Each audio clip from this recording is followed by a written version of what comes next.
This is a 1968 first print of 2001 A Space Odyssey, an object that is 1 year older than my parents.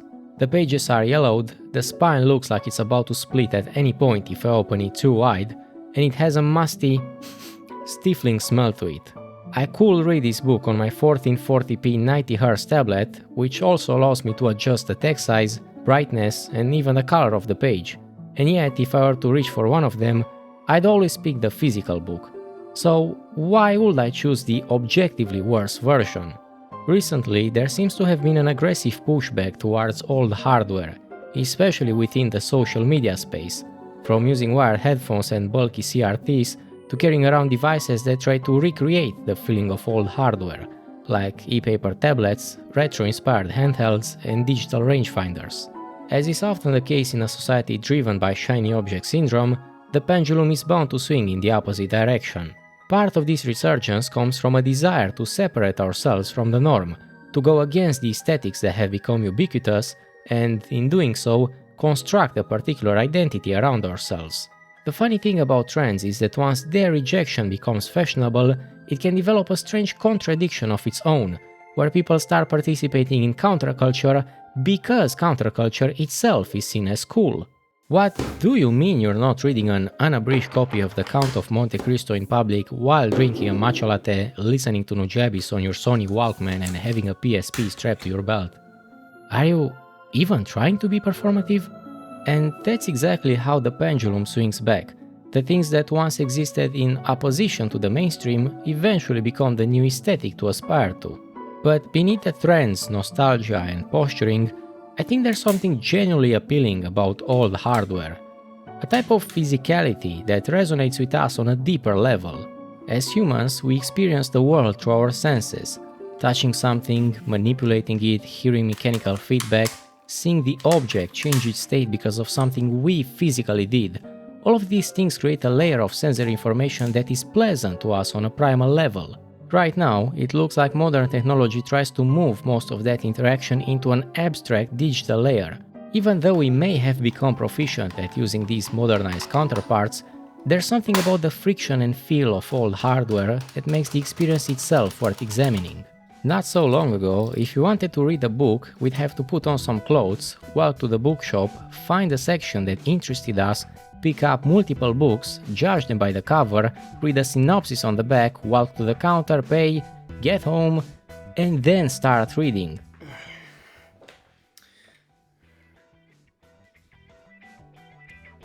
If you wanted to take photos, listen to music, and find our way around an unfamiliar place, we'd have to carry around designated objects that fulfill those roles individually. But now, a single device that can fit in our pockets can fulfill all of those roles and even more.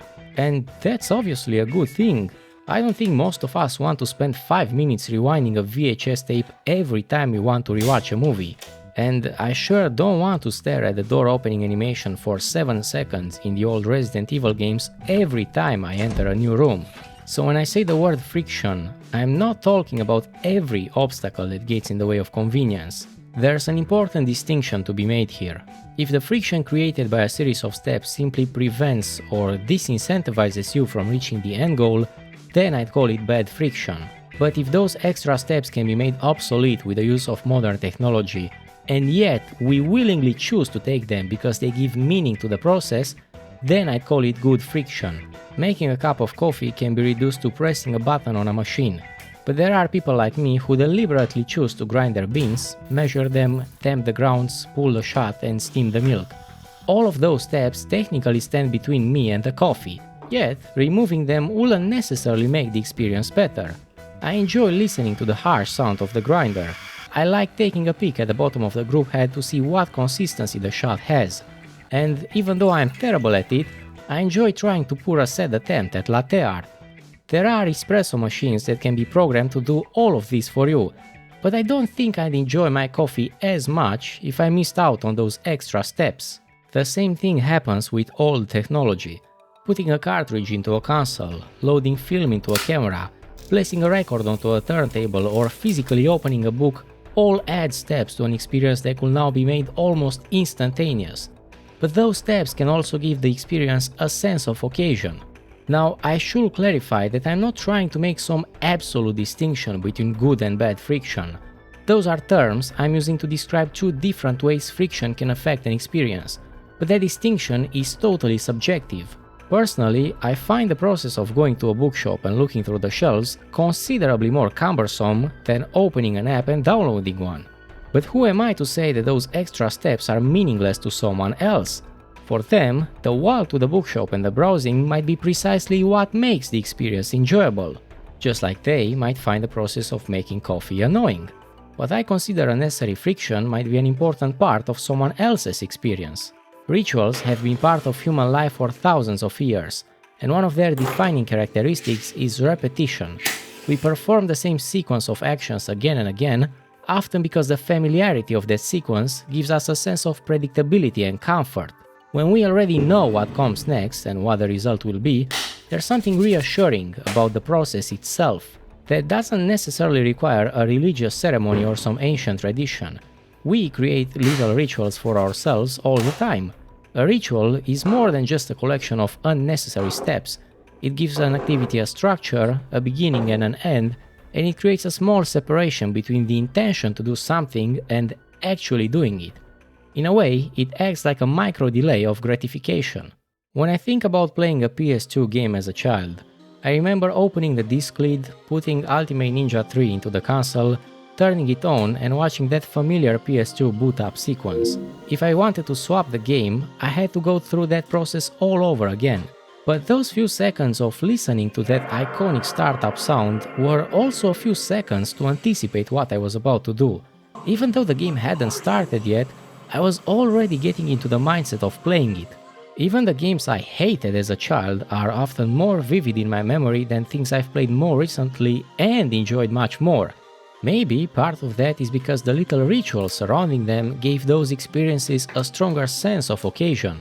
With streaming services like Nvidia's GeForce Now or Game Pass, that barrier is almost completely gone. I can have access to a library of hundreds of games at the cost of a fast food menu. And while that is incredible value for money, it also changes my relationship with the games themselves.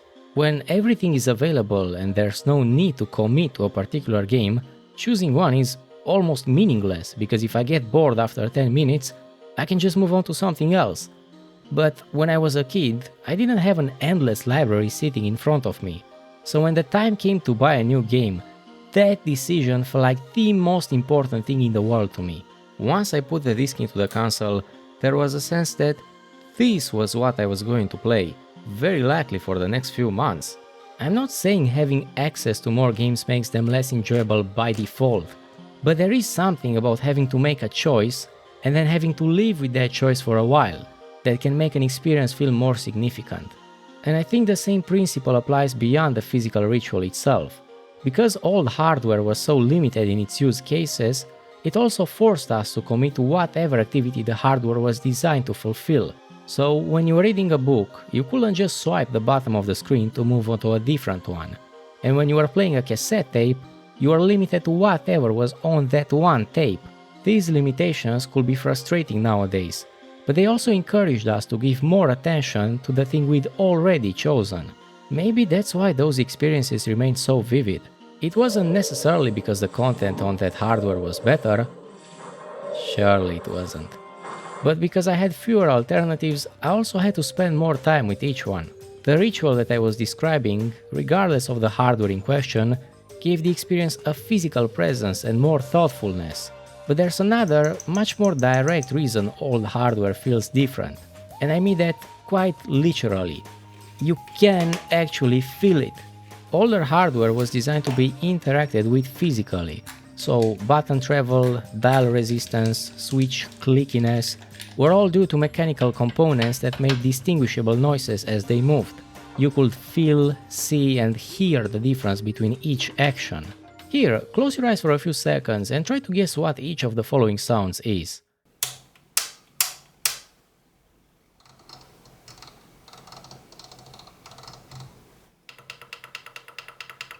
If you guessed switch, knob and button, congrats! Even the shape and weight of the object told you something about how it was supposed to be used. A round knob, for example, practically tells you that it's meant to be turned, while the distinct clicks tell you that the turning happens in steps.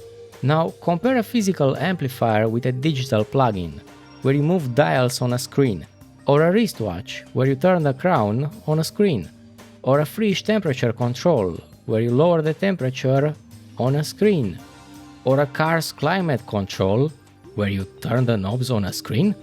Cause surely that's more safe than looking at a smartphone while driving. Huh? Who the fuck came up with that? The problem isn't simply that these controls are less satisfying to use. Because physical controls give you information without requiring your eyes, they are often more practical. A physical knob doesn't need a menu. You know where your hand is and you can adjust it just by feeling its position. But a touchscreen will always have to show you the control before you can interact with it. But similar to friction, the appeal of physicality goes beyond practicality.